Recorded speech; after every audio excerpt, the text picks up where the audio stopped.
Méthodes les plus prisées dans le suivi prénatal entre la détection de malformations congénitales et le rôle qu'elle peut jouer dans la lutte contre la mortalité maternelle. Toute une science, tout au monde, au service de l'humanité. Ces machines intelligentes sont l'objet de la rubrique santé de ce mercredi.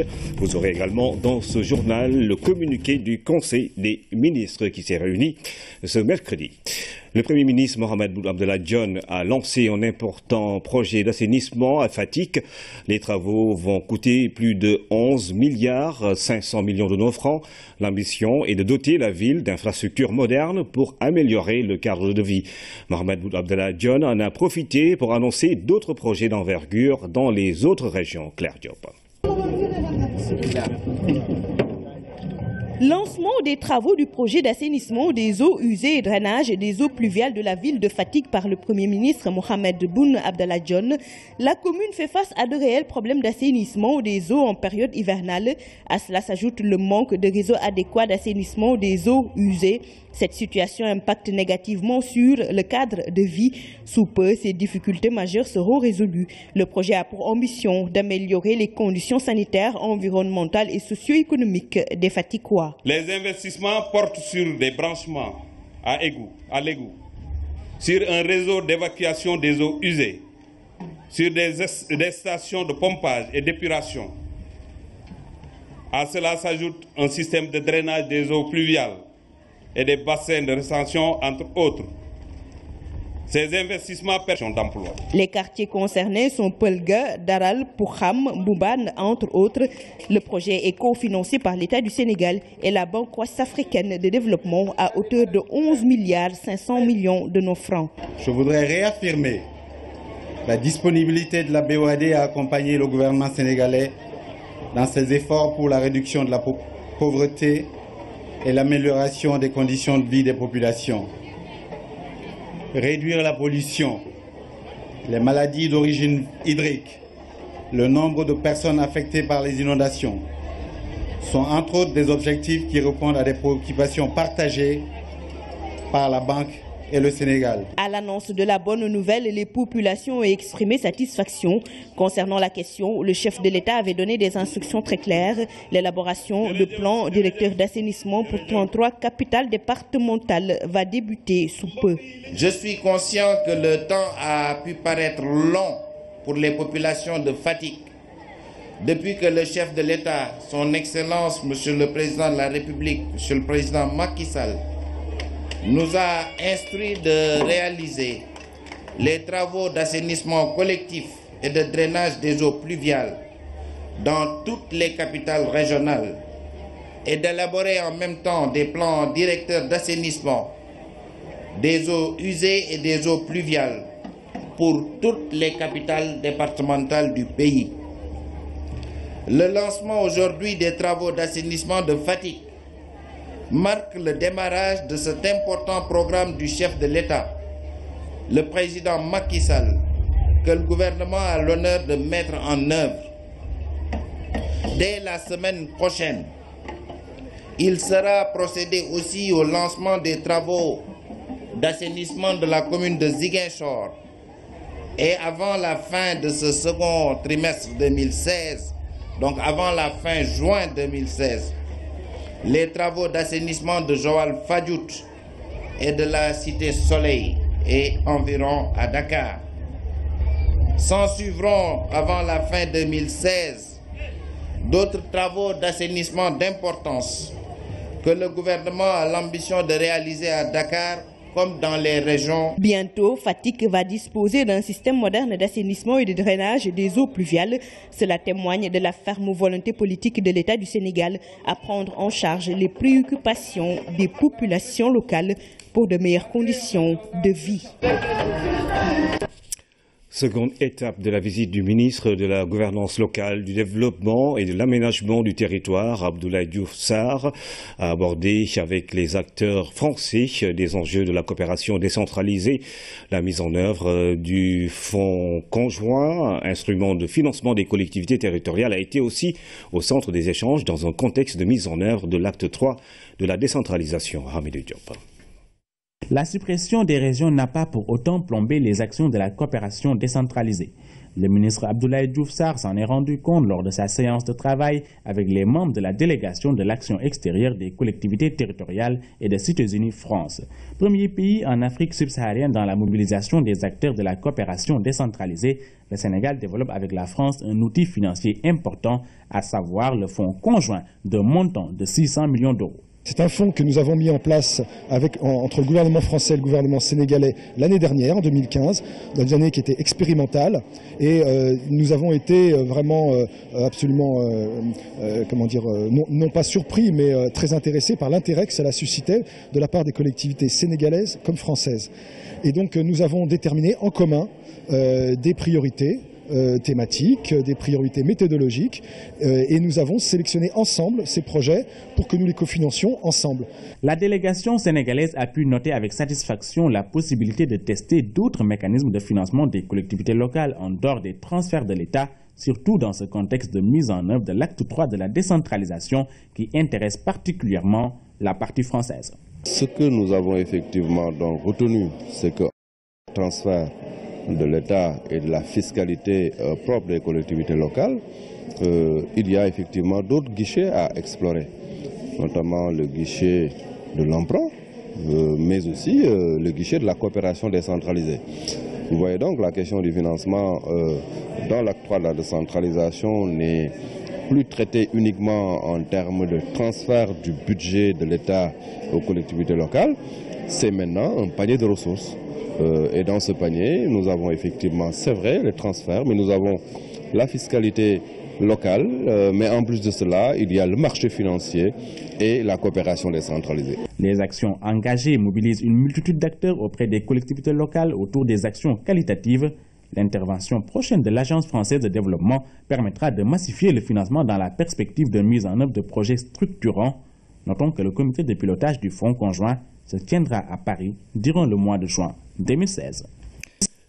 Les élèves lisent de moins en moins au Sénégal. La lecture est actuellement l'une des activités pédagogiques les moins prisées dans le système scolaire. Les évaluations révèlent une baisse des performances en la matière, d'où l'appel du ministre de l'Éducation nationale lors de la semaine de l'école de base lancée à Kaolack pour faire de ces disciplines une priorité dans l'enseignement. Claire Diop. Lancement de la 20e édition de la Semaine nationale de l'école de base à Kaolack. Le cadre est mis à profit par tous les acteurs pour échanger sur des questions majeures qui interpellent l'école sénégalaise. Cette tribune nous offre l'opportunité d'inviter la communauté à s'impliquer davantage dans l'école pour réaliser un rêve qui demeure encore un idéal, la qualité de l'éducation. Pour ce faire, nous devons tous mettre l'accent sur une des activités les plus fondamentales qu'est la lecture. L'objectif de la présente édition invite à aller au-delà des actions individuelles pour créer une forte synergie d'action pour l'amélioration des performances en lecture.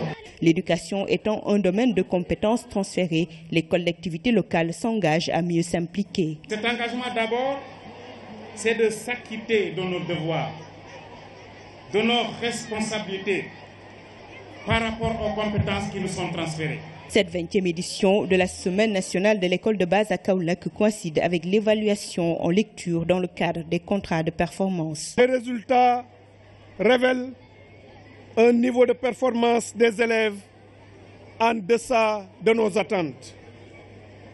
D'où le choix du thème pour attirer l'attention des acteurs, des partenaires et de la communauté sur l'importance de la lecture qui, dans une large mesure, conditionne la réussite scolaire des élèves. Auparavant, le ministre et sa délégation ont visité une exposition des acteurs au cœur de ville de Kaolack. Des ordinateurs ont été remis aux 40 établissements de la commune, ainsi que des distinctions à des acteurs pour services rendus à l'éducation. Et puis dans le cadre de la 14e semaine nationale de la prévention routière, l'hôpital général de Grand Yoff a organisé une conférence durant laquelle la problématique du péril traumatique a été largement abordée. Un accent particulier a été mis sur la formation des conducteurs et des différents usagers de la route. Oumar Tiawa. Même s'il est devenu un hôpital général, Grand Yoff était à l'origine un centre de traumatologie et d'orthopédie. En la matière, l'établissement a une bonne expérience et de nombreux accidentés sont orientés vers cette direction. Traumatisme, c'est des lésions occasionnées par les accidents de la circulation du fait de l'échange de l'énergie qui va être générée au cours du choc vers l'organisme et entraînant des lésions qui peuvent être du simple au grave. Le grave, c'est le décès de la victime d'un accident. À l'échelle du monde, plus d'1 million de personnes perdent la vie sur les routes et le Sénégal n'échappe pas à ce tribut funeste, réclamé par l'asphalte et entretenu par l'inconscience. Notre problème principal, c'est un problème comportemental et ce problème comportemental a comme origine un déficit de formation, un déficit d'information par rapport au respect des prescriptions du code de la route. La formation est essentielle dans la conduite automobile. Beaucoup de gens possèdent un permis et ignorent les risques associés à l'utilisation d'un véhicule. Pour espérer une baisse des accidents et du péril traumatique, la formation doit être obligatoire. Nous devons mettre l'accent sur cette formation parce que quand on regarde le comportement des usagers sur les routes sénégalaises, c'est à se demander où est-ce que ces gens-là ont pu tirer leur permis de conduire. Cette 14e édition de la Semaine nationale de la sécurité routière qui s'achève le 26 mai est axée autour du thème général du partage de la route, un enjeu de sécurité routière. La commune de Déali, dans le département de Linguère, est dans le dispositif référentiel de lutte contre la mortalité maternelle. Le Luxembourg et ses partenaires onusiens financent un projet dit WEPSA. L'objectif est d'amener les femmes à bannir les accouchements à domicile et autres pratiques qui affectent négativement leur santé et celle de leur progéniture. Lamine Touré.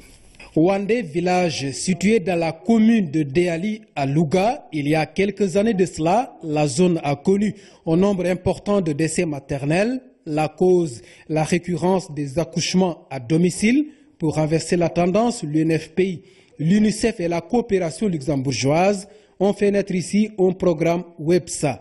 L'objectif est de faciliter l'accès aux structures sanitaires et pour les bénéficiaires, l'enjeu est bien cerné. bu njëkk moom xam nga nit ñi dañoo yewutoon loolu ndax nit ñi bu njëkk dañ doon dem di amee doom ci kër yi ñu leen jural ay jafe-jafe mën ngaa am doom bu di xëpp deret bu ëpp ba mën nga cee jël daal li ñuy wax danger dee.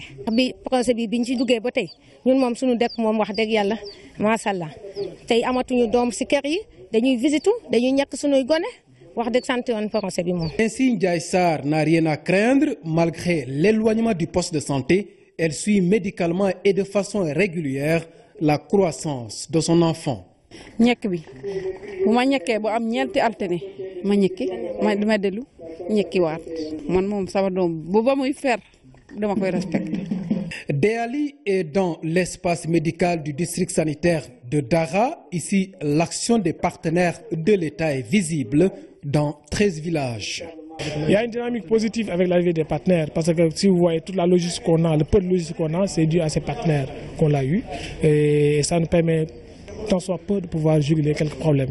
Mais le gap reste énorme. Quel que soit le projet, quand c'est non pérennisé, ça disparaît obligatoirement.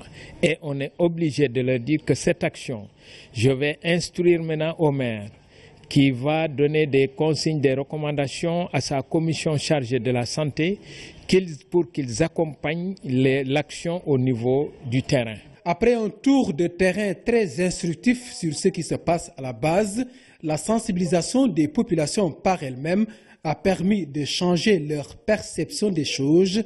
Il s'agit de la planification de la santé maternelle, pour ne citer que cela.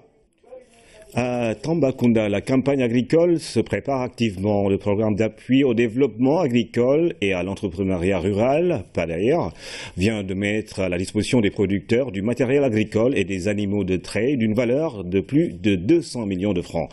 Du matériel entièrement confectionné par des artisans locaux. Abdoulaye Sinkaré. À quelques semaines de l'installation de l'hivernage, le PADER équipe les producteurs de Tamba de matériel agricole et d'animaux de trait. Ce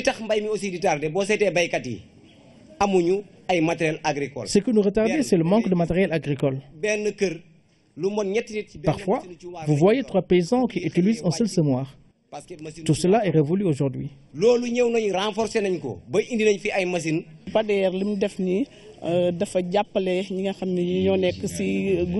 Avec cet acte, le PADER appuie les producteurs à la base.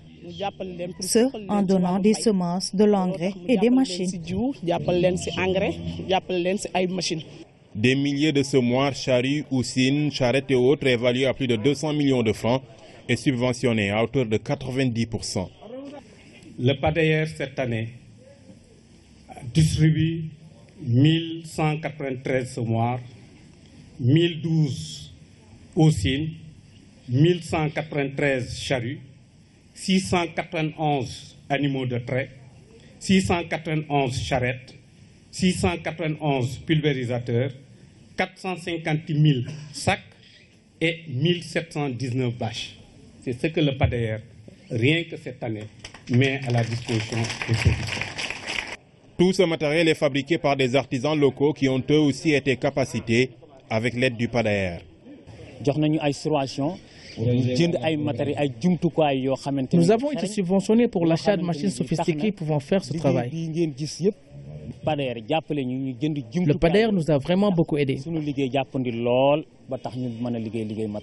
Des artisans qui ont été pris, qui ont été amenés dans d'autres régions, avec même l'appui de l'ISRA, pour être maintenant formés et ensuite revenir maintenant produire quand même ce matériel comme ça. Vraiment ça, nous pouvons dire que bravo à M. le coordinateur du PADAER. Tout à l'heure, j'ai été interpellé par un artisan qui me dit que oui, maintenant nous voulons que l'État nous aide un peu à avoir des marchés. Mais voilà le premier aide de l'État, voilà la première assistance de l'État. L'État a amené un partenaire, l'État a participé au financement, l'État a formé, l'État a donné du matériel, l'État aussi a encadré. Au total, 113 organisations de producteurs sont bénéficiaires. L'appui du PADAER porte également sur les autres facteurs de production, notamment les intrants. Et puis les technologies introduites dans le cadre du programme pour la productivité agricole en Afrique de l'Ouest donnent de bons résultats. Dans le nord du Sénégal notamment, la production d'alevin a connu une hausse considérable. Des millions d'espèces sont élevées dans plusieurs étangs. Le point dans ce reportage de Hamidou Diop. Dans cette station piscicole de l'Agence nationale de l'aquaculture basée à Richard Toll, 15 étangs servent à produire les alevins des tilapias d'eau douce et de poissons-chats. Chaque année, 10 millions d'alevins sortent d'ici. Aujourd'hui, le WAPPAO, programme pour la productivité agricole en Afrique, accompagne l'agence dans la production des alevins mâles. Vous êtes à la station piscicole de Richard Toll. Une station, c'est la plus grande station au niveau national. Et une station qui a pour vocation de produire le tilapia d'eau douce, c'est-à-dire le tilapia d'eau douce et le poisson-chat, de former les promoteurs piscicoles, de produire de l'aliment de poisson et d'appuyer, de faire l'encadrement rapproché des promoteurs de la zone nord. L'introduction de la pisciculture à Gaïa a réglé deux problèmes majeurs pour les femmes, la disponibilité à temps réel de poissons et l'autonomie financière.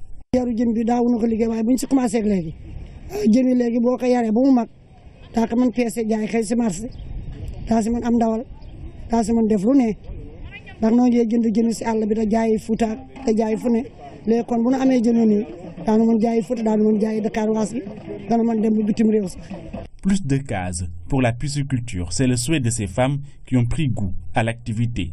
Mais cela dépend aussi de la disponibilité des alevins. Adjamamara et Lanida a une ferme piscicole de 25 hectares. L'endroit dispose d'une écloserie d'une capacité de 5 millions d'alevins par an, 20 étangs de pré-grossissement et 20 étangs de grossissement.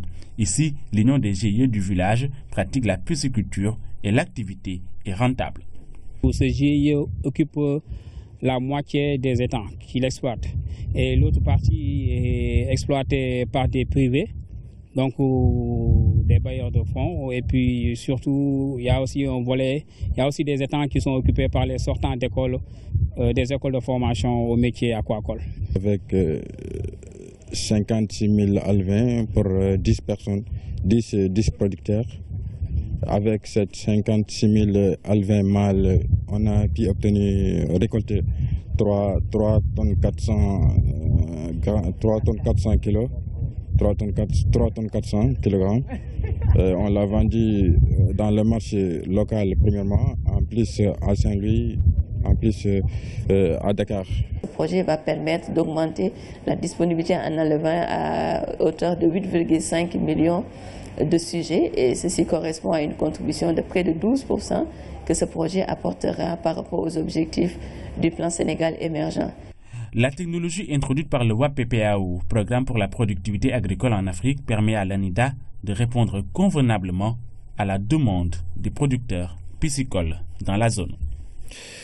Dans le même temps, le Sénégal opte pour les subventions agricoles, à l'instar des pays émergents ou développés. Pour cette année, l'État va injecter 112 milliards de semences, d'intrants et de matériel agricole. Cependant, les producteurs souhaitent un recadrage de la subvention pour plus d'impact. Penambawa. Ayant affiché clairement la volonté de faire de l'agriculture le moteur de la croissance et la première source de création d'emplois, l'État du Sénégal, à l'instar des autres pays, a opté pour une politique de subvention agricole. Pour cette année encore, les autorités ont décidé d'injecter 32 milliards de francs CFA pour les semences et les intrants, sans compter les 80 milliards de francs CFA pour le matériel agricole, au grand bonheur des producteurs. C'est une bonne chose parce que ça permet d'augmenter la production. On a la subvention sur l'engrais. On a la subvention sur le matériel agricole. On a également la subvention sur les semences arachidières et sur les semences de riz destinées aux pluviales. C'est énormément d'argent que l'État met à la disposition des organisations de producteurs. C'est normal, c'est pour augmenter la production. Au fil des temps, il n'y avait pas de subvention. Mais qu'avec la subvention, il y a une amélioration de l'embellir. Parce qu'il y a des gens qui sont intéressés par la subvention. Mais malgré l'avantage de subvention, on voit aussi des inconvénients là-dessus. Parce que la subvention qu'on met aujourd'hui, est-ce que les ayants droit en bénéficient réellement? Cependant, le recadrage de la subvention est nécessaire pour davantage accompagner le producteur. On ne peut pas dire que la subvention n'est pas bonne, mais essayer de trouver une solution plus fiable. Parce que si on arrive à financer, subventionner le produit fini, ce serait plus souhaitable. Mais il va falloir aussi qu'on réfléchisse ensemble, le ministère de l'Agriculture, le ministère de l'Économie et des Finances, du plan, les producteurs, pour qu'on puisse vraiment trouver le juste milieu qui nous permettra peut-être de poursuivre la subvention, mais également de ne pas plomber les finances de l'État. C'est dans ce cadre qu'une étude a été réalisée afin d'apporter des solutions durables aux inquiétudes des producteurs. Néanmoins, nous avons vu que les subventions qui arrivent à destination ont un impact sur la productivité. Que ce soit les subventions sur les semences ou sur les engrais, ils créent des revenus supplémentaires à ces producteurs. Ce qui fait qu'il est utile de réfléchir sur comment faire en sorte que les subventions arrivent aux destinataires. L'objectif est d'accompagner l'État et les producteurs à améliorer les pratiques et les impacts des subventions pour une agriculture sénégalaise plus performante.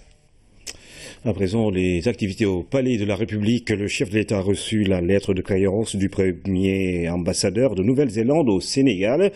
James Camber se dit très honoré et compte renforcer les liens de coopération qui touchent déjà plusieurs secteurs comme l'éducation et la pêche.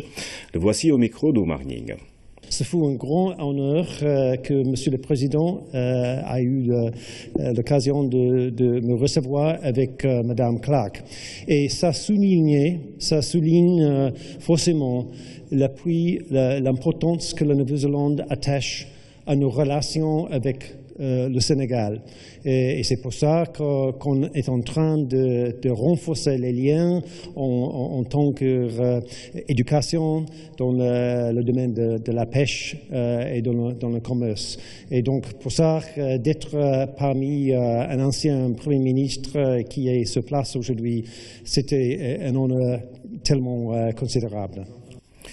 La secrétaire exécutive du PNUD a pris part à cette audience. C'était pour discuter avec le chef de l'État de sa candidature au poste de secrétaire général des Nations Unies.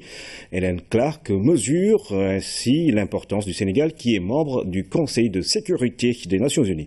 Nous l'écoutons au micro d'Omar Ning. J'ai eu un grand plaisir à rencontrer le président de la République cet après-midi pour engager la discussion autour de ma candidature. Vous savez que cette candidature implique également des enjeux très importants. Nous avons pu discuter de questions concernant le monde en général.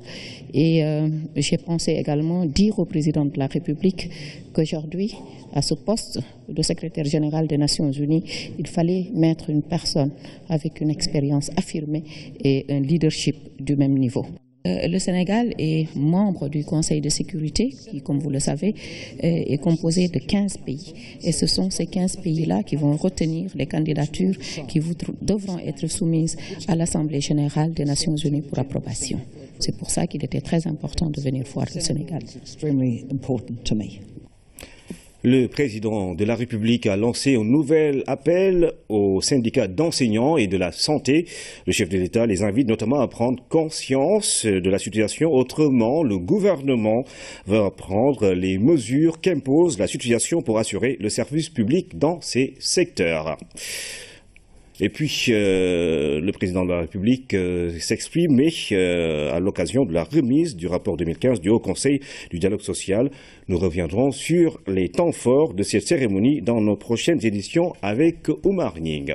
Justement, la grève dans le secteur de l'éducation, les enseignants qui retiennent les notes seront réquisitionnés et obligés de remettre les notes aux élèves. Ainsi a décidé l'État du Sénégal. L'information est du ministre de l'Éducation nationale, Serigne Mbaye Thiam, et l'invité de l'émission Le Point. Prétexte la célébration de la Semaine nationale de l'éducation de base. C'était la 20e édition, nous l'écoutons. Il me plaît ainsi de magnifier la signature du Pacte national de stabilité sociale et d'émergence économique entre les centrales syndicales, les organisations d'employeurs et le gouvernement, qui instaure, entre autres, une trêve sociale de 3 ans. Si nous disons la vérité, en réalité, il n'y a pas de trêve. En tout cas, dans le secteur public. Je voudrais féliciter le secteur privé qui, au moins, a connu une accalmie et invité véritablement et très, je ne peux pas dire très respectueusement, mais en tout cas très, très fraternellement. C'est déjà très solennel, mais inviter les acteurs sociaux, les syndicats, particulièrement dans le domaine de l'éducation et de la santé, à arrêter tous les mouvements de grève et à rejoindre leur lieu de travail. Parce que nous ne pouvons plus continuer. Tout le monde sait les efforts que l'État du Sénégal a fait pour rendre ces secteurs dynamiques. Tous les moyens possibles ont été mis à leur disposition. Pour le secteur de l'éducation seulement, nous mettons 500 milliards de francs CFA par an. On ne peut pas continuer à avoir l'école détruite comme ça par une instabilité chronique. Donc, nous invitons les acteurs à prendre conscience de la gravité de l'heure. Vraiment. Parce qu'autrement, nous sommes obligés maintenant de prendre les mesures qu'imposera la situation. Et nous le ferons. Parce qu'on ne peut pas sacrifier l'avenir des enfants, alors que l'État a tout donné. On ne peut pas continuer comme ça. Et moi, j'ai déjà instruit le gouvernement pour quand même prendre les dispositions pour assurer non seulement la disponibilité de notes pour l'ensemble des élèves du Sénégal, mais que les conditions d'examen soient faites sans aucune difficulté. Nous prendrons aussi toutes les mesures qu'impose la situation pour assurer la santé des populations. Et s'il faut requérir, nous le ferons. Faire des réquisitions, nous le ferons, mais il faut que le service public soit continu et se poursuive. J'aurais compris si l'État n'a pas pris ses responsabilités. On a satisfait toutes les doléances. Et pourquoi encore il y a des grèves? Je ne comprends pas. Donc je pense que le cadre de ce dialogue et surtout ce pacte n'a de sens et n'aura de sens que si ceux qui l'ont signé aussi le respectent. Le président de la République qui lance donc un nouvel appel aux syndicats d'enseignants et de la santé. Le président Macky Sall s'exprimait à l'occasion de la remise du rapport 2015 du Haut Conseil du dialogue social. Je le disais, grève dans le secteur de l'éducation. Les enseignants qui retiennent les notes des élèves seront réquisitionnés et obligés de remettre les notes aux élèves. Ainsi en a décidé l'État du Sénégal. L'information est du ministre de l'Éducation nationale, Serigne Mbaye Thiam, et l'invité de l'émission Le Point et prétexte la célébration de la semaine de l'école de base. Les enseignants qui persistent dans la rétention des notes. Ouais. Le gouvernement du Sénégal a décidé, ces enseignants-là, de demander au gouverneur de leur envoyer des réquisitions pour communiquer les notes aux élèves, de rendre les copies et communiquer les notes à l'administration et participer à la tenue des conseils de classe. Et s'ils persistent dans leur logique, c'est quoi l'ultime recours pour vous? Mais ils connaissent la loi parce que la réquisition dans notre pays, d'abord, c'est légal. Pour ce qui est des fonctionnaires, la réquisition est prévue par l'article 7 de la loi 61-33 du 15 juin 61 portant statut général des fonctionnaires. Pour ceux qui sont sous le régime du contrat de travail, la réquisition est prévue par l'article L 276 de la loi 97-17 du 1er décembre 1997 portant Code du travail, qui prévoit un décret qui doit fixer les emplois éligibles à la réquisition et les fonctions d'enseignement sont prévues. Pourquoi c'est prévu dans notre dispositif juridique de notre pays? C'est que le droit syndical et le droit de grève sont des droits qui sont reconnus, mais ce ne sont pas des droits de portée absolue.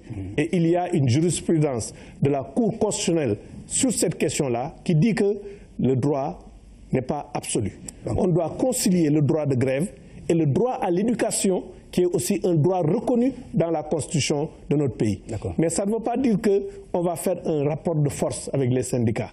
Tout en faisant la réquisition, le gouvernement continue à dialoguer parce que c'est notre responsabilité de prendre en charge les préoccupations de tous Sénégalais et nous allons continuer à prendre en charge leurs préoccupations, à faire des avancées chaque fois que c'est possible pour satisfaire l'ensemble des revendications des enseignants. La seule limite, comme le chef de l'État l'a dit, c'est les limites budgétaires du pays. Information SS donc, l'État va réquisitionner les enseignants pour que les élèves aient enfin leurs notes. Le point après ce journal avec Serigne Mbaye Thiam, ministre de l'Éducation nationale. L'implication personnelle du chef de l'État Macky Sall a été déterminante dans l'organisation du Magal de Darou Mouhty. Le khalife de Mame Thierno Birahim a renouvelé par la même occasion l'attachement de la famille de Borom Darou au legs de Khadimou Rassoul. La cérémonie officielle, dernier acte de la 72e édition de ce Magal, s'est déroulée en présence d'une délégation gouvernementale conduite par le ministre Ali Ngouille Ndiaye. Abibou Maï. C'est le Khalif lui-même qui a présidé la cérémonie officielle de la 70e édition du Magal de Darou Mouhty. Serigne Abbas Mbacké, un fédérateur de la famille de Borom Darou, est venu communier avec les disciples pour son premier Magal en tant que Khalif de Mame Thierno. Les relations entre Mame Thierno Birahim et son frère, Cheikh Ahmadou Bamba, ont été rappelées par le ministre Ali Ngouille Ndiaye, représentant le chef de l'État. L'exemple de fidélité, de loyauté et de bravoure d'un travailleur hors pair, dont les performances agricoles ont été magnifiées en 1933 déjà par la France, par une contribution de Borom Darou de 60 tonnes à l'époque pour reconstituer le capital semencier des colonies africaines. Un volontarisme désintéressé de Mame Thierno qui lui avait valu la médaille d'honneur agricole. Le phénomène des trafics d'aliments impropres à la consommation s'est invité à la cérémonie officielle et le représentant du Khalife général des Mourides, Serigne Cheikh Bara Lahat Mbacké, d'exhorter l'assistance à se conformer aux recommandations divines et de son prophète. Recommandations qui sont le soubassement de toute richesse ici-bas et le salut dans l'au-delà. Quant à Serigne Bassirou Mbacké Abdou Khoudoss, porte-parole de Serigne Abbas Mbacké, il est revenu sur les enseignements authentiques de Mame Thierno. Serigne Abbas Mbacké de recommander l'éducation islamique, l'amour du travail, la recherche du licite, la préservation du caractère religieux de Darou Mouhty, en respectant le legs de son fondateur conformément aux recommandations de Serigne Touba pour le triomphe de l'islam. Le combat que Serigne Abbas entend mener avec le Khalife général des Mourides en renouvelant son allégeance est celle de l'ensemble de la famille de Mame Thierno. Quant au chef de l'État Macky Sall, le Khalife l'a vivement remercié pour les nombreuses actions menées pour le développement de Darou Mouhty. En atteste l'implication personnelle du chef de l'État dans la résolution des problèmes d'eau dans la cité religieuse, ce qui a conduit à la réussite totale de la 70e édition du Magal de Darou Mouhty. À cet instant du journal, nous faisons lecture du communiqué du Conseil des ministres qui s'est réuni ce mercredi au Palais de la République avec Oumar Diawa. Le président Macky Sall a réuni le Conseil des ministres ce mercredi 25 mai 2016 au Palais de la République. Entamant sa communication autour de l'amélioration soutenue de l'environnement des affaires et de la consolidation des résultats encourageants obtenus en matière de croissance économique et de création d'emplois, Le chef de l'État demande au gouvernement d'intensifier l'exécution du plan de réforme de l'environnement des affaires afin d'asseoir un système économique moderne, une croissance durable et porteuse d'un progrès social équitable. Dans cette dynamique, il est nécessaire d'entretenir un dialogue fécond et pragmatique entre le gouvernement et le secteur privé national et international en vue de promouvoir la hausse continue des flux d'investissement privé dans les secteurs plutôt à haute valeur ajoutée et fortement pourvoyeurs d'emplois. À ce titre, le président de la République demande au Premier ministre de procéder, dans les meilleurs délais, à l'évaluation de l'exécution des mesures arrêtées lors du dernier Conseil présidentiel de l'investissement CPI et de préparer la tenue de la prochaine session du CPI. Dans cette perspective, il importe également de procéder à l'évaluation de la mise en œuvre du programme national de relance du tourisme et de prendre toutes les mesures requises pour améliorer l'accueil des investisseurs et le confort d'installation des entreprises à travers le développement des plans d'urbanisme commercial, de zones économiques spéciales, de zones artisanales, de sites industriels et d'un réseau de transport de standard international. Abordant par ailleurs l'impératif de consolider l'ancrage durable des résultats du plan Sénégal émergent PSE autour du renouveau industriel et productif, le président de la République exhorte le gouvernement à œuvrer sans relâche pour le développement des PME-PMI à travers un encadrement efficace par des structures publiques rationalisées et un système de financement adapté et performant. À cet effet, le chef de l'État demande au Premier ministre de tenir dans les meilleurs délais une réunion d'évaluation de l'impact économique et social des dispositifs publics et privés d'encadrement et de financement des PME-PMI tels que le Fonds 6, le Fonds GIP, la BNDE et la Caisse des dépôts et de consignation qui sont des instruments innovants et convergents d'intervention de l'État pour faciliter l'expansion des entreprises au Sénégal. En outre, le président de la République invite le Premier ministre à préparer l'organisation avant fin juillet 2016 d'une rencontre nationale sur le financement de l'économie et à veiller à la finalisation du processus d'adoption du projet de loi de développement des PME et de modernisation de l'économie ainsi qu'à la formulation d'une stratégie de valorisation du secteur informel en vue d'optimiser sa contribution dans l'économie nationale. Abordant la veille sanitaire sur les produits destinés à la consommation suite à la recrudescence de saisies de viande issues de l'abattage clandestin et de produits périmés et prohibés, le président de la République rappelle au gouvernement l'impératif d'assurer, à travers des opérations coordonnées des forces de police, de gendarmerie, du service national d'hygiène et de la douane, un contrôle plus rigoureux des abattoirs, de mener une lutte coercitive contre les ventes illicites d'aliments périmés et de médicaments et de mettre en phase un dispositif d'alerte précoce conformément aux directives qu'il a données lors du Conseil des ministres du 3 octobre 2013. Enfin, le chef de l'État demande au gouvernement de procéder à l'audit technique de la Société de gestion des abattoirs du Sénégal, SOGAS, et de hâter la réalisation des abattoirs modernes de Diamniadio, financés à hauteur de 21 milliards par le gouvernement indien. Le président de la République a clos sa communication sur son agenda diplomatique et le suivi de la coopération. Le Premier ministre a axé sa communication sur la politique d'assainissement et de lutte contre les inondations avant de rendre compte de la coordination et du suivi de l'activité gouvernementale. Le ministre de l'Économie, des Finances et du Plan a fait le point de la conjoncture économique nationale et internationale. Le ministre de l'Agriculture et de l'Équipement rural a rendu compte des préparatifs de la campagne agricole 2016-2017. Concluant le débat général, le chef de l'État félicite le Premier ministre, le ministre de l'Hydraulique et de l'Assainissement et le gouvernement pour les efforts soutenus, consentis depuis 2012 en matière d'assainissement et de gestion des inondations à travers la réalisation d'ouvrages structurants de drainage des eaux, notamment à Dakar et sa banlieue, et dans de nombreuses autres localités du pays. Il invite le gouvernement à capitaliser ces efforts et à veiller à une fonctionnalité des ouvrages réalisés. Enfin, le président de la République se réjouit du démarrage prochain de l'élaboration des plans directeurs d'assainissement de 33 capitales départementales. Au titre des textes législatifs et réglementaires, le Conseil a adopté le projet de décret portant création de l'Institut supérieur d'enseignement professionnel ISEP de Bignona, le projet de décret portant création de l'Institut supérieur d'enseignement professionnel ISEP de Diamniadio, le décret portant création de l'Institut supérieur d'enseignement professionnel ISEP de Matam. Le décret portant création de l'Institut supérieur d'enseignement professionnel ISEP de Richard Toll.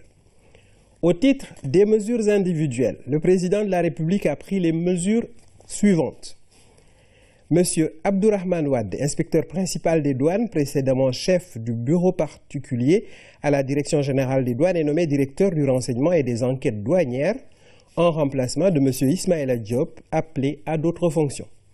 Monsieur Abdou Khadr Djeylani Niang, inspecteur principal des douanes, précédemment directeur de la réglementation et de la coopération internationale à la Direction générale des douanes, est nommé directeur des opérations douanières en remplacement de M. Mamadou Gadiaga, appelé à d'autres fonctions.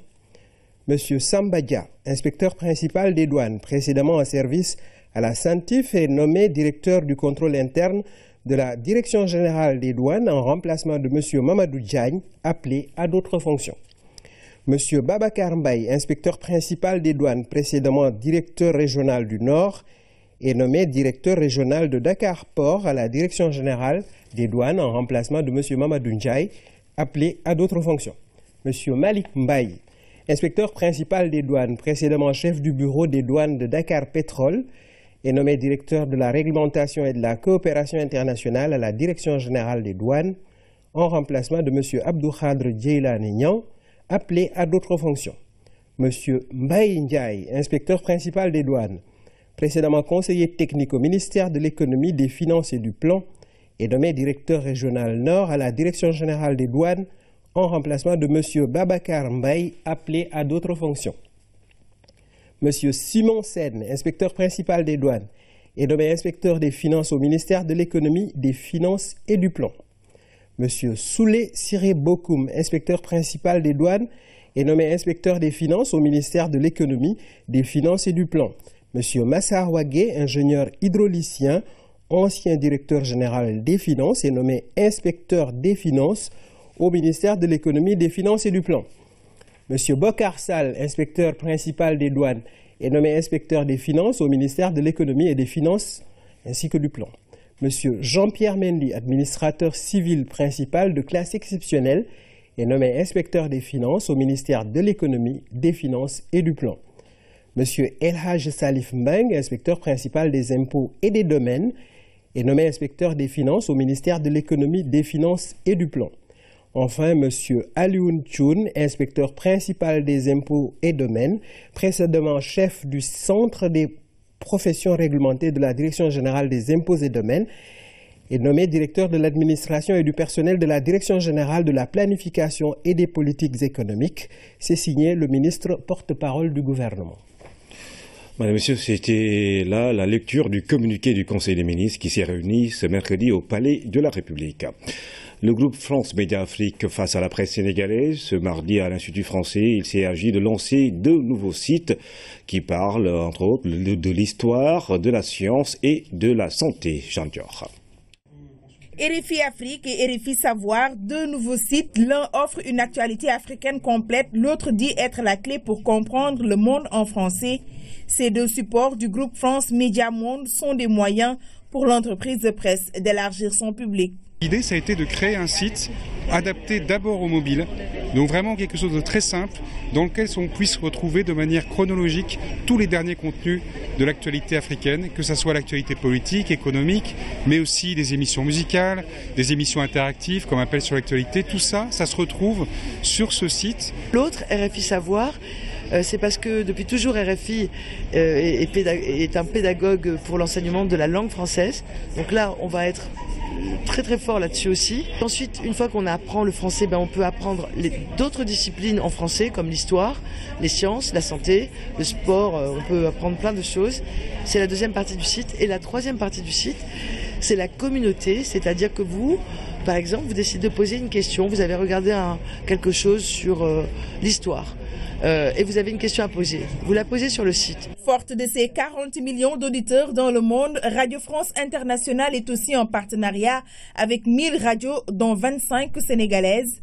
Le médium qui émet en Afrique depuis des décennies a fini par s'adapter aux réalités du continent. L'approche linguistique en témoigne. Les langues africaines sont des langues fondamentales qu'il faut les connaître dans le reste du monde aussi. Donc on a commencé avec le Swahili, le Haoussa, là le Manding, mais on a aussi fait des méthodes d'apprentissage du français à partir du Wolof. Donc pour que ces langues restent vivantes, elles doivent s'emparer de tous les supports. Et le Manding, on a fait le site, l'application aussi en Manding. Et bien sûr, il y a des locuteurs en Manding ici, mais le gros morceau évidemment de locuteurs au Sénégal, c'est plutôt le Wolof. On rêve aussi au Peul. Après cette conférence de presse, le prix RFI Challenge Afrique sera remis à l'un des finalistes du concours lancé le 4 décembre dernier. Cette visite de France Média Monde arrive en pleine transition numérique. Articles, émissions, chroniques, bref, l'ensemble des productions de la radio font le contenu de ces sites qui sont officiellement lancés au Sénégal. Le Sénégal a présenté son rapport devant le Parlement de la CEDEAO. Le député Souleymane Ndoye a passé en revue la situation politique, sécuritaire et économique. Il a également évalué l'état de mise en œuvre des protocoles et conventions de la CEDEAO. Le Sénégal a ratifié 83% des textes en vigueur. Aminata Mbengue-Fall. Les 15 États membres du Parlement de la CEDEAO ont tour à tour présenté leur rapport. Le Sénégal s'est illustré sur plusieurs points. Dans le domaine des finances publiques, à la fin du premier trimestre 2016, l'exécution budgétaire a été marquée par une mobilisation satisfaisante des ressources. Les ressources sont estimées à 442,6 milliards à fin mars 2016, alors que les dépenses totales et prêts sont provisoirement évaluées à 541,5 milliards contre 476,6 milliards un an plus tôt, soit une progression de 73,9 milliards, plus 15,8%. Des finances publiques qui se portent mieux, ce qui a permis au Sénégal de se hisser sur un nouveau sentier de croissance à la faveur des investissements structurants. Sont mis en avant pour la période 2014-2018 la réhabilitation du chemin de fer Dakar-Tambacounda-Bamako, la réalisation des pistes rurales, la construction des ponts, dont le pont de Rosso, la réhabilitation de la route Ndioum-Ourossogui-Bakel et de la route Vélingara-Ziguinchor, et un projet d'acquisition de 250 bus. La mise en place aussi d'un institut de formation en technologie automobile et la réalisation d'infrastructures et d'équipements maritimes. Sont également envisagées la construction d'un train express régional à Dakar ainsi que l'autoroute Ila Touba. Des projets qui figurent en bonne place dans le plan Sénégal émergent, un ambitieux programme qui accorde également une place importante à la politique sociale du gouvernement. Les résultats du PUDC, en partenariat avec le PNUD, devraient contribuer à l'amélioration de l'accès des populations rurales aux services sociaux de base à travers la mise en œuvre d'infrastructures socio-économiques pour un montant de 117 milliards.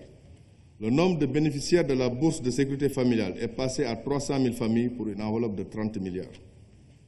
À cela s'ajoute la couverture maladie universelle qui a pour mission d'assurer la promotion du financement des personnes vulnérables, notamment les enfants de moins de 5 ans et les personnes du troisième âge. Des domaines dans lesquels le Sénégal s'est distingué, tout comme dans la mise en œuvre des textes communautaires. Notre pays a ratifié et appliqué intégralement 83% des protocoles et conventions de la CEDEAO. Plusieurs directives et règlements ont été transposés et de nombreux projets de textes sont dans le circuit administratif. Dans le domaine de la gouvernance économique, plusieurs projets ont été élaborés en vue de la transposition des directives qui ne l'ont pas encore été sur la réforme des finances publiques. Au regard de ce rapport, le Sénégal affiche des résultats satisfaisants. Sur le plan politique, il faudrait renforcer nos acquis démocratiques et mettre un accent sur la sécurité pour faire face à certains fléaux comme le terrorisme, le trafic de drogue, la cybercriminalité, entre autres. Ouverture cet après-midi à Dakar du 5e congrès international de l'Association des chirurgiens dentistes du Sénégal. Le thème de cette année, les avancées technologiques et la santé bucco-dentaire. Le ministre des Forces armées, chirurgien dentiste de profession, mise beaucoup sur la formation continue. La cérémonie d'ouverture a été également une occasion pour rendre hommage aux pionniers de l'association qui fête cette année 40 ans d'existence. Le reportage de Ramatadem. Créée en 1976, l'Association nationale des chirurgiens dentistes du Sénégal fête 40 ans d'existence. Pour célébrer l'événement, leurs confrères dentistes sont venus de plusieurs pays d'Afrique pour faire un bilan de toutes ces années. L'ANCDS ambitionne d'aider à la mise en place d'une structure nationale de formation continue. Le comité d'organisation, le comité scientifique remercie tous les conférenciers et communicateurs qui ont bien voulu accepter de partager